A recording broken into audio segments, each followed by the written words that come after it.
Thank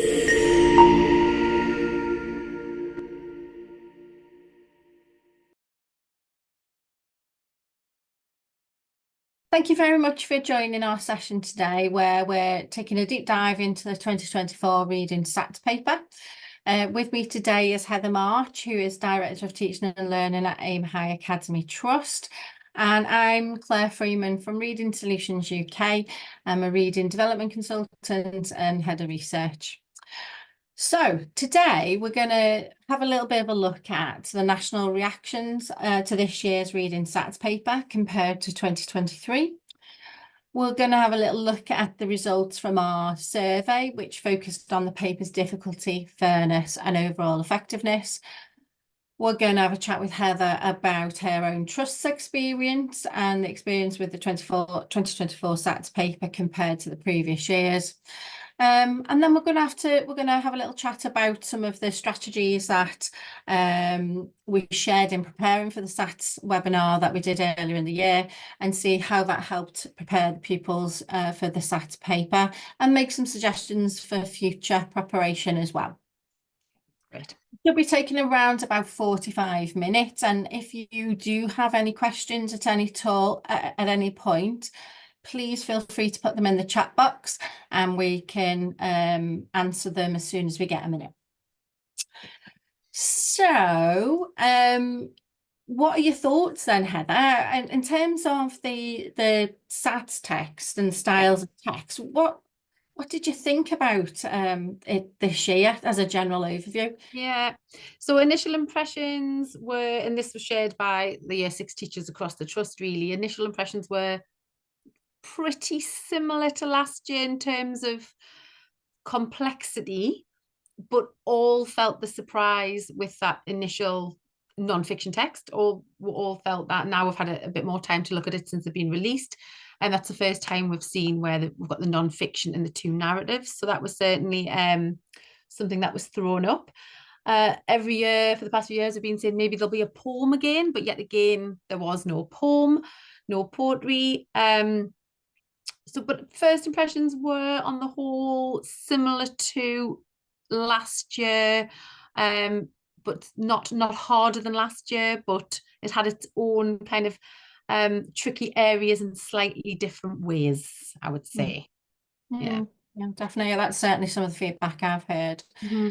In terms of question level analysis then, around the points available for each domain, what were your thoughts around that?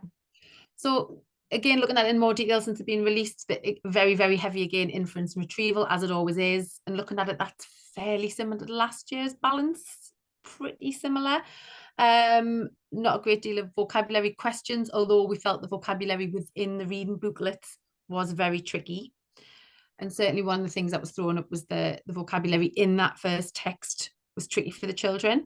And of course, looking at the content domains, it's all around that inference and retrieval, and a lot of content domains which aren't questioned upon at all. But in terms of the complexity of the questioning, probably fairly similar to last year. There was 3 questions, I think, where they had to look at the whole text, not just a part of the text. So that's something which we'll come on to later in terms of how to approach that and how to talk to the children about that. So obviously, most of the questions were still directing them to look at this section, look at this paragraph beginning. But there were 3 questions, I think, where it was like, look at the whole text before they could answer those questions. In terms of getting through the questions, staff felt as well that it was similar to last year in terms of very tight for time. Getting through them was hard work in terms of stamina and resilience. But in terms of getting probably the pace similar to last year's, like struggling to just get finished or perhaps miss a question or two, even for those children who are pretty good readers. No, definitely. I think some of the surprises for you absolutely were around the informational text as the first text. I think that will have put an awful lot of pupils on the back foot. We felt that. We felt it through a lot of the children, because straight away, well, I'd never heard of a tenrec. I'd never heard of one. And so afterwards I had to find out, actually, is it a real animal? Which it is. And stridulation. So I think straight away by throwing in a text where I mean, there's often an animal-based non-information text, but it's always been an animal they've heard of. So Yeah. I thought that was sneaky and tricky. I think that did put them on the back foot, and they had to work really hard to overcome that, a lot of them, because straight away that could have created panic mode, or my goodness, the first text, and here's a term I've never heard of before. So yeah, Yeah. I And think the that quantity of, sorry, the quantity of inference questions actually in that text, there were 6 marks and 9 marks for retrieval. It's a really high proportion of inference questions for a first text. first text. Yeah, because that's often what we taught the children about that. Well, historically, but we might have to talk about this differently now. But historically, we've spoken to the children about the fact that that first text is going to be more accessible.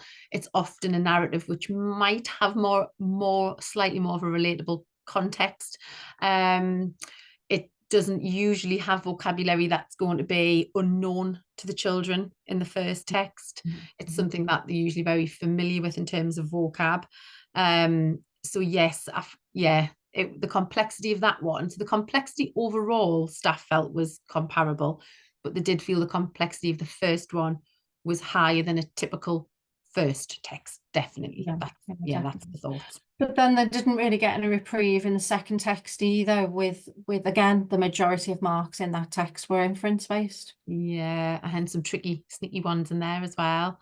Some very, very, very tricky style questioning, I think. Yeah, there was one which stood out to me where, the second text, where they had to order what she did getting up on the tightrope, and it was that inference around, she got a bird's eye view of his head, and for them to be able to infer that she looked down before she looked up. There was some pretty tricky questions in there, for them to really unpick that, to really think about in a very short space of time. And although there was lots of complexities with the final text, it actually had the least amount of inference questions, and we'd normally expect to see the most amount of inference style questions in that text. So I think certainly with our understanding of what we'd normally expect to see in a SATs paper, it kind of threw out lots of wormholes for the pupils to go down, I think. Yeah, I think will change the conversation slightly with children. Absolutely agree, because usually you'd expect the last text to be a context that they're not familiar with, that they can't relate to, full of more challenging vocabulary. Certainly you would assume that that's where all the inference, or most of the inference, is going to be. But yeah, you're right. So I think that's why teachers felt overall it had a similar feel to last year, but the way it was laid out was very, very different. Very different. And how about the number of words? So it was overall 100 less than last year, wasn't it? So number of words, pretty comparable again to last year, I suppose. It's not which year was it, 2019, that it was particularly low. There was but yeah, only 100 words less than last year, and everybody last year felt it was very, very, very wordy and a lot to get through. So we're still seeing that. Absolutely. And having that kind of 3-page narrative for the second text as well. A lot of reading, a lot to get through. So still very, very heavy on sheer amount of words, and the kind of the implications that has then for stamina and fluency is going to continue to be a huge focus. Most definitely. And something I picked up on as well is particularly the final text, although there was less inference style questions in it, in terms of the layout of how it looked on the page. It was very, like, a big block of text. It wasn't segmented very well and stuff like that. There wasn't really subheadings. And actually one of the sentences within that text was 39 words. Yeah. So that in itself is telling us that the Lexile range is going to be a challenge on the Lexile range. We'll do some more studies on that to find out exactly what the Lexile ranges were. But it's certainly really challenging how they navigated it. The first 2 texts were broken down into subheadings a little bit more. More accessible. Yeah. More accessible chunks. But yeah, I think that, again, that's those implications, isn't it? Making sure that, well, throughout Key Stage 2, but particularly upper Key Stage 2, that they have massive exposure to complex texts and complex sentence structure, that they have to be not fazed by text like that, with a wide range of complex sentence structures in there. Yeah definitely. So what I wouldn't mind doing is finding out about what your experiences have been in terms of the anecdotes from your children and anecdotes from any Yeah. staff, any colleagues that you've spoken to. Yeah. And similarly, if any of you listening have got any anecdotes or feedback they would like to share with us, please do pop them in the chat box. Yeah. Well, certainly on the day itself, getting that kind of anecdotal pupil voice feedback on the day from some of the children. And actually the children across our schools were incredibly resilient. And actually on the whole, there was one or two wobbles, but on the whole, across the whole trust, they accessed it really, really, really well. And for the reading test, the particular school I was in for that day, I kind of dropped in and observed a group work, and who were some children who were kind of would find it more challenging, but they gave it a fantastic go. And I think what's helped there is they've done a lot of practice around like the timings of the tests, and they were really thinking about it in those 20-minute chunks, which was really hard. So the first text, they really had to push themselves to get through it in the 20 minutes. But actually on the whole, they did.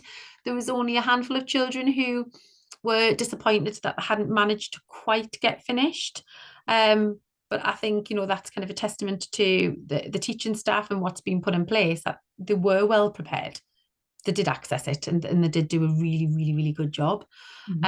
Hard to know until the results come out, but the children weren't, the kind of the resilient, and they've bounced back, and they haven't totally been and speaking to them, they were like, yeah, it was okay. They were like, yeah, it was tricky. And they certainly found that first text a little bit tricky, but they could give it a go.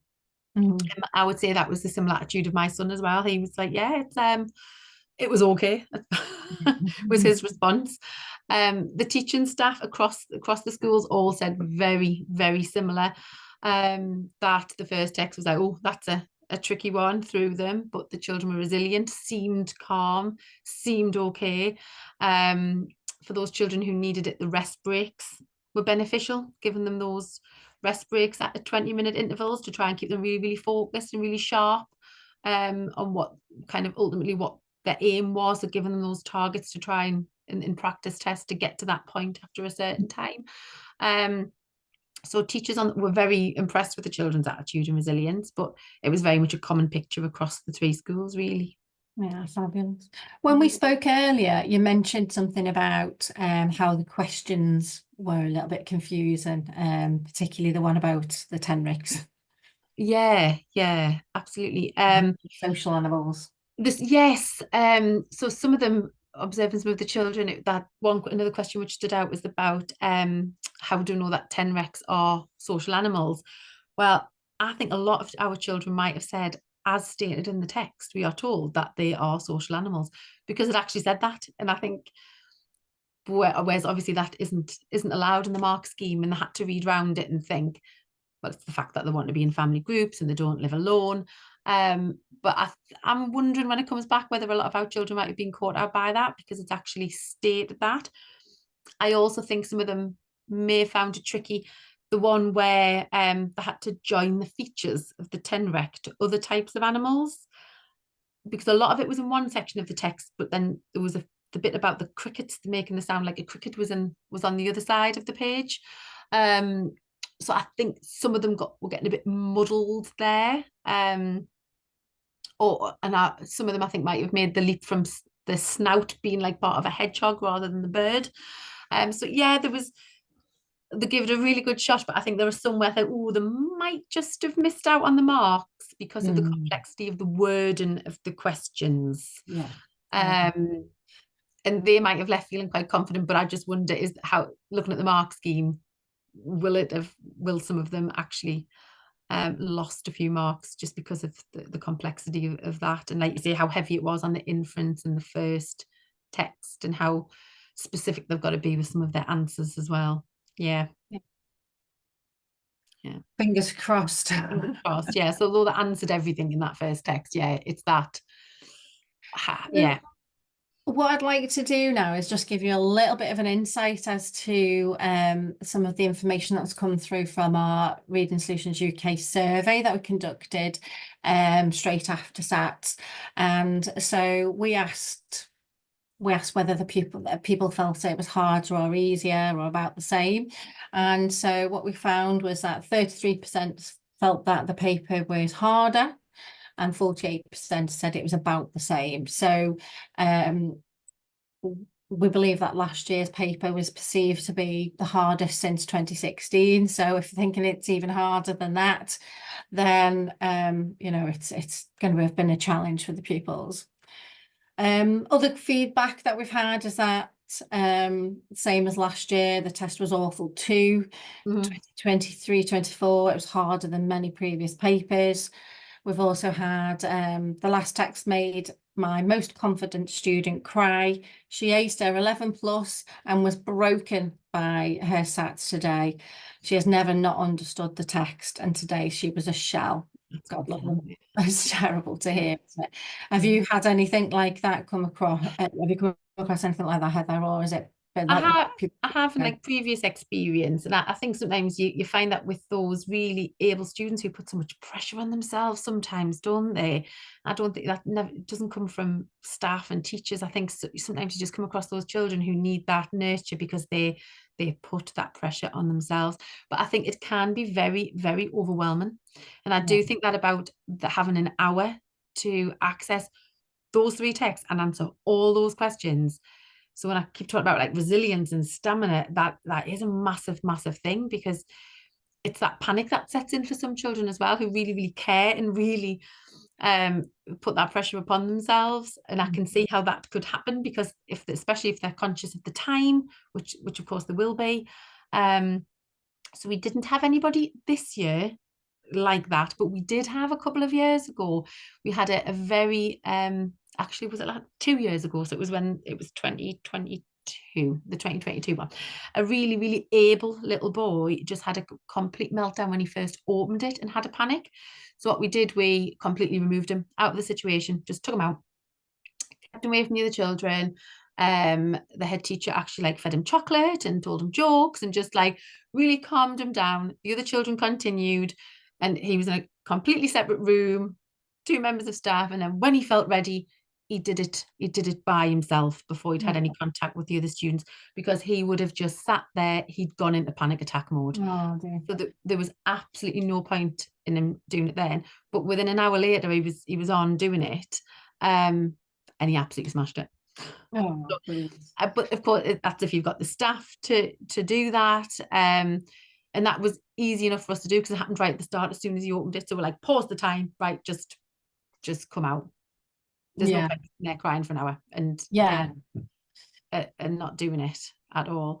So I have witnessed it in different guises, and it is just trying to have those contingency plans. Sometimes if someone has a meltdown at the beginning, can we get them out of the situation and give them a break? And because as long as they're not in contact with the other children and the time's paused, that's absolutely fine, as long as it's completed in that day, in that time frame. And then that worked. For him, and he was a great adept child. But if he'd sat there from the beginning and tried to do it, he would absolutely not have got what he deserved. But then, of course, that can be fed back to the secondary schools, that this child's had a really bad time on the test, but it's not reflective of who they are at all. And I think let the children know that if they're a really able child and we know what they're like, we need to reassure them that does not affect their secondary school career at all.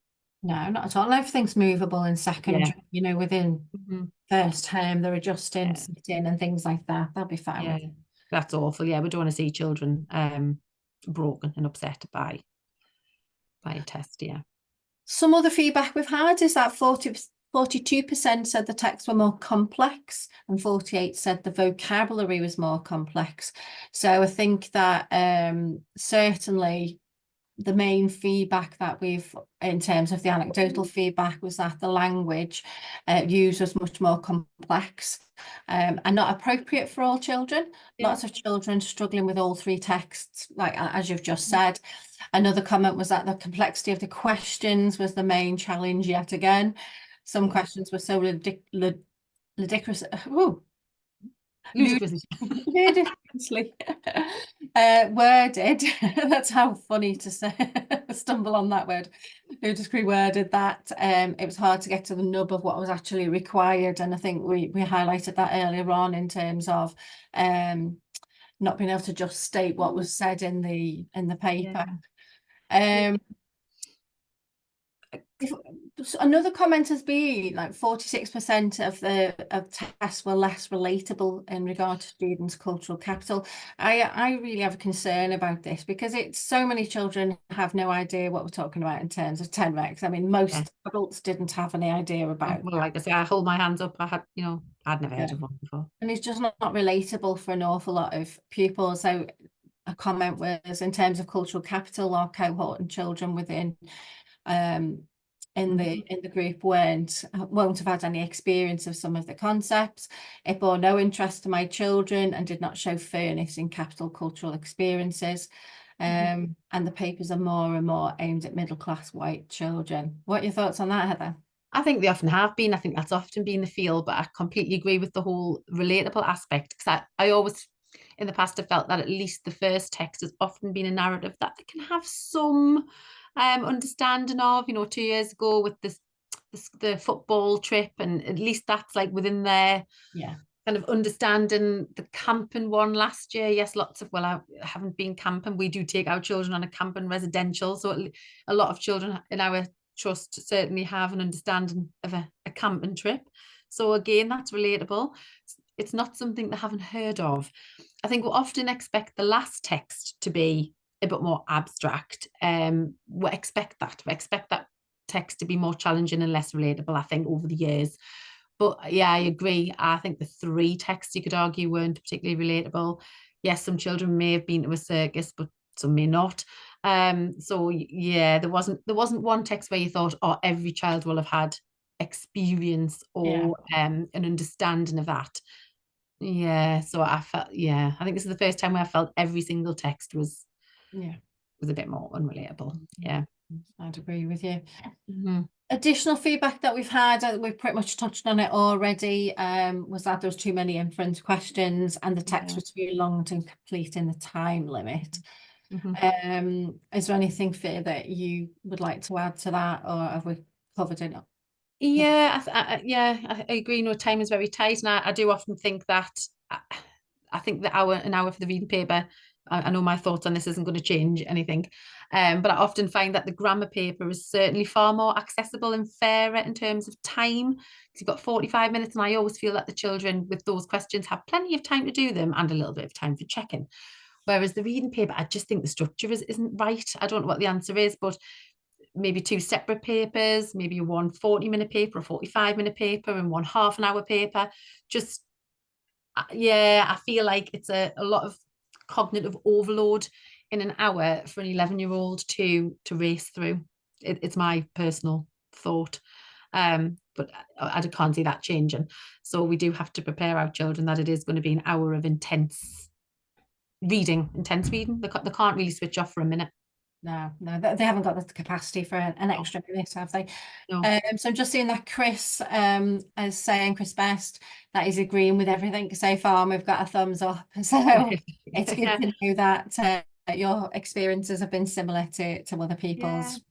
Yeah, it is. The more schools you talk to, it does seem to be fairly common feeling. Yeah. So when we last spoke on our last webinar, Heather, we talked about how we prepared the pupils ready for SATs. There's a couple of questions I wouldn't mind looking at. So firstly, how did it work? Did it help the children? Do you feel like all the strategies that you put in place were of value to them when it came to the day? And then secondly, what would you do differently based on the experiences this year with it being such a different test? What are there any other strategies that you could put in place, or you could advise everybody about and how you're going to tackle it for next year? Yeah, definitely. So I did some staff voice with our year 6 teachers just earlier this week, actually, and to think about what's worked well this year in the lead up and have those strategies worked. And we absolutely, agree that having specific whole class reading lessons daily, or at least a few times a week, absolutely makes a difference. So separate to the English lesson, having specific reading lessons where we look at different extracts, text types, think about using the questioning styles from the SATs. So that's something Year 6 teachers feel very strongly do help. So when they're asking children the questions, they're not just kind of simple question answer questions, but matching questions, true or false questions, questions in table formats. So giving children lots of kind of experience of all the different question types. So whole class reading lessons can't be, that they are so important. They absolutely need to be part of the curriculum. The use of Reading Plus has absolutely had an impact. Thinking about one school in particular, which I mentioned on our last chat, the way they were prepared for the test by having Reading Plus in Year 5 for that whole year, and then some of them taking it into Year 6 who still needed it, massively helped. And I've mentioned this to you before about my son as well with Reading Plus, who's not a natural reader for pleasure, but so he's used Reading Plus in his school for a year as well. And looking at those children who are at least a D, and certainly if they're at level E, F, G, H, I, we've got children working at those levels as well, you can say with absolute certainty that they are not going to come across anything in the SATs paper that's any more complex than that. So if they're working at E or above, you know for a fact that they are reading very complex texts. When you were talking about the Lexile, they are going to be getting really complex sentence structures and a wide range of questions. So that's something which will absolutely continue next year as well. And I'll talk about that a little bit more in a moment actually as well. Thinking about the vocabulary as well, when staff are planning their whole class reading lessons, they've said it's been very beneficial to make sure that they're looking for extracts which have complex vocabulary within there, trying to use texts and extracts where words will be unfamiliar to the children. It's just that exposure. And of course, you can never predict what words are going to be thrown up. So, I don't think anyone used an extract this year with stridulation in it. But trying to make sure that they're not fazed by new words being thrown at them within an extract or a text, because they can read around it.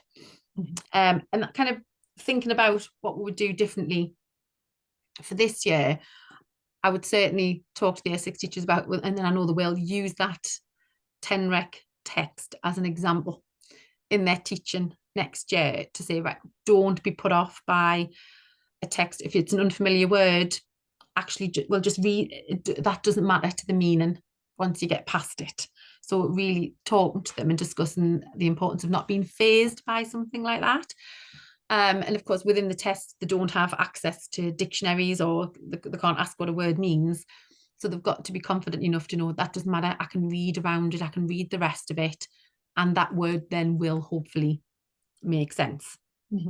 Because actually you didn't need to know what a TENREC was to understand that text. And it explained what stridulation was, if I'm saying that correctly. So it's about lots and lots of exposure to that. And it's all, when I think about the whole class reading lessons and what we need to really think about, the reading framework really advises that when we do reading lessons, we absolutely have to think about all of the content domains. And we do, and I agree with that. We need to make children rounded readers, and they need to draw on all their skills.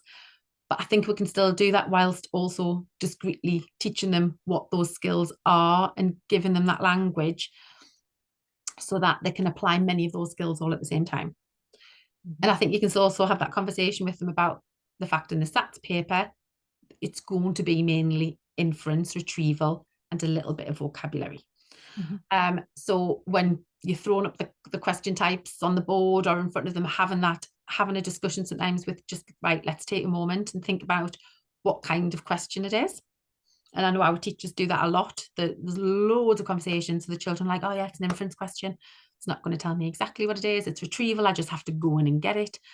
So that will be something that will be continued next year. Looking at all of the content domains, but really having that your mind on the fact that they are going to be questioned on these ones in particular. But it's about getting the balance, isn't it? You can't go you don't want to teach to the tests. Yeah, it's making them a Well, whole reader, isn't it? So they're yeah, ready for that's really when they go important. to Yeah, secondary school and all the different styles and of questioning they're going to get yeah, there, GCSE, but also knowledgeable that this is where we're mostly testing. It's a very yeah, fine balance, isn't it? I think year six children can have those conversations, and if you involve them in that discussion, then they're not phased and they become more confident with the styles of questions that they'll come across. And I think those conversations need to start in in year five as well, within the whole class reading lessons, about which I know they do, and even further down in Key Stage 2 about the types of questions that they're looking at and the types of questions that they're answering. Another thing I've really thought about in the past couple of weeks is our use of Reading Plus as well. So I was saying there about the fact that I know for a fact using it in year five has had a significant impact. So what I've done is really looked at our year five children and the ones who were already at a D or an E or above, to allow to inform staff and inform next year's teachers that these children are already reading really complex texts. But then looking at the ones who aren't far away, because I think in the next 6 weeks, this half term, I've advised the year five teachers to have a massive, massive push, because in 6 weeks with Reading Plus, you can make huge gains. You can make a big thing of it in terms of motivation, using the leaderboard to really enthuse them and engage them. And then it just means that they're going to hit the ground running more in September, and they'll be able to see which children are going to continue with it. Is it then going to be moved to the new year fives? And it's got that flexibility to do that. So we're not just thinking about September, we're thinking about actually this half term with our year fives as a way of just getting them to read increasingly complex texts, Yeah. in a way which is really, really engaging. And they don't know that's preparing them for SATs. But it's beneficial all round to have a real push on that in the next 6 weeks, definitely. It can be such a pivotal term, that half term this for year fives. They Yeah, can make definitely. really great progress in this Yeah, last half term, but also thinking about potential like summer challenges and things like that to keep them motivated, engaged in reading. Have you got any definitely. plans for anything like that? I think that's a really good idea. And we do often say, there's a lot of kind of, we often get a lot of emails through about the summer reading challenges. Lots of different companies like run them and provide them, and online challenges. Local libraries have done things like that with us in the past as well. So we do try to engage with as many of those as we can, and encourage them to keep up their reading. Because of course we often find that there is a summer dip, and Yeah. there is, in terms of routines, expectations, with a lot of things, not necessarily reading, but you have to go back and revisit the basics and close all those gaps. But with reading, if we've got that big push this half term, and then if we can motivate most of them to build that habit, then hopefully when they come back in September, they're ready to go. But I think shifting the focus onto them now is a great thing to do, and sharing that with the year six teachers, so that they're not, and sharing, using the reports from Reading Plus in September, sharing those with the year six staff, so they're not kind of starting from scratch. It's that communication between the year five and the year six teachers that we really need. So that handover is really smooth, and then they're just continuing, and building on that good work. So In just terms, so that, sorry Heather to interrupt, I'm just thinking, just so that's easy for everybody to kind of mentally make a note, are you able to kind of summarize it down to maybe 4 key things that you might suggest that they could look at for the future? future, yeah. So absolutely thinking about something like Reading Plus as an intervention strategy in year five in particular, and certainly a big push at the end of year five. Making sure that the specific content domains are, you're mindful of those, and you think about how you can drip those into whole class reading lessons. Another thing I would really focus on in whole class reading lessons is making best use of collaborative work and mixed ability work, to work together to analyse a question, give them plenty of time to dig deep into a question in an extract.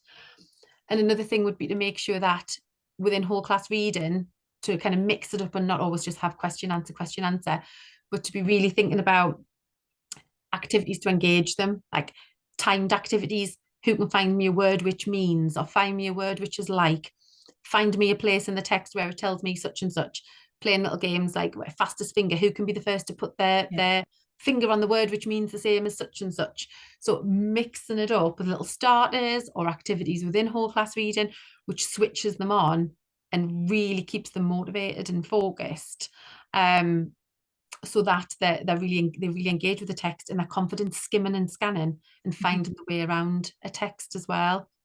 And you can do that across a text. So find me a word on this page, which links to something on this page, and it's just having those conversations with them so that they're drawn across a text, but also really narrowing it down and looking at very small extracts in a lot of detail as well, and allowing time for those conversations. Yeah, brilliant. I think they're really good tips. I can see Sharon.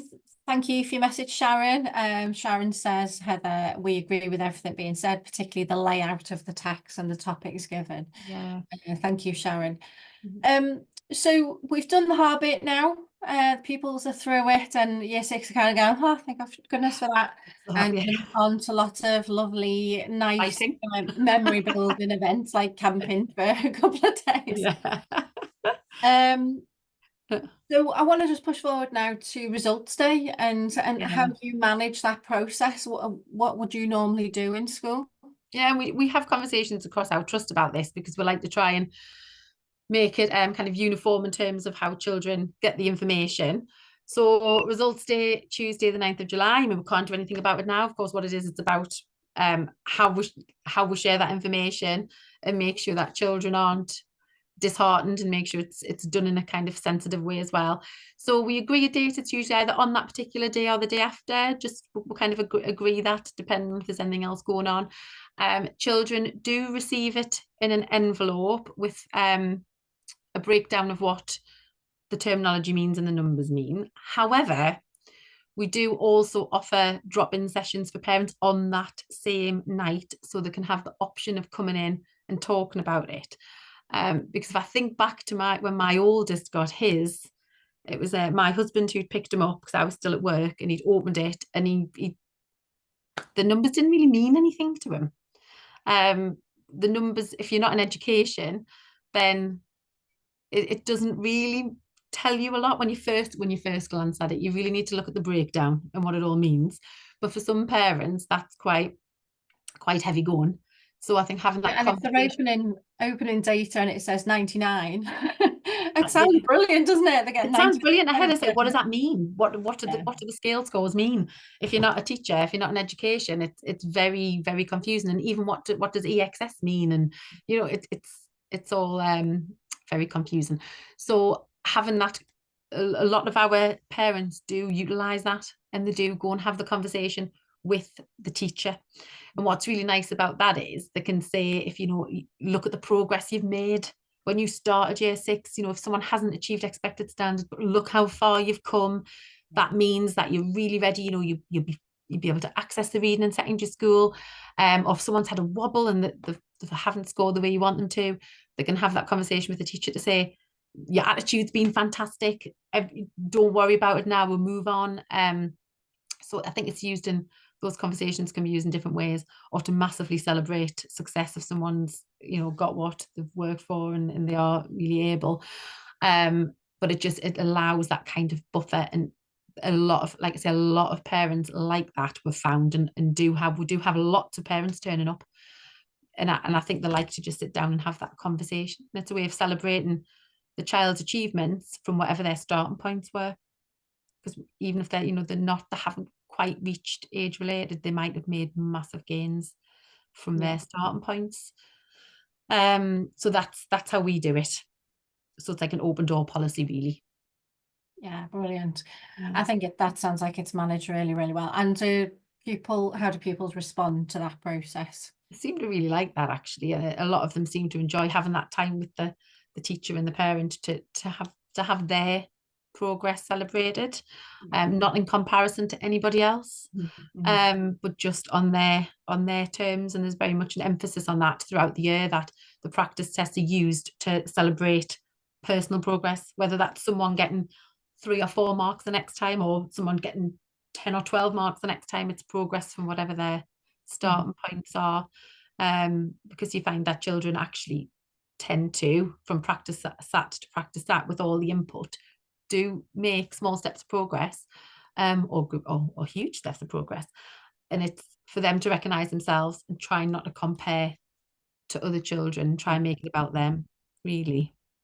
But that seems to work well. So it might be on the actual day, or just the day after. Yeah. Mhm. Thank you for that, Heather. Well, we're pretty much coming to the end of our time now. If you have any questions, please feel free to slip them in the comments box now, and we'll try and answer them really, really quickly. But I just want to mention that if you do want to see Heather in action again, she is going to be speaking at our International Reading Conference, which is on the 11th, 12th and 13th of June.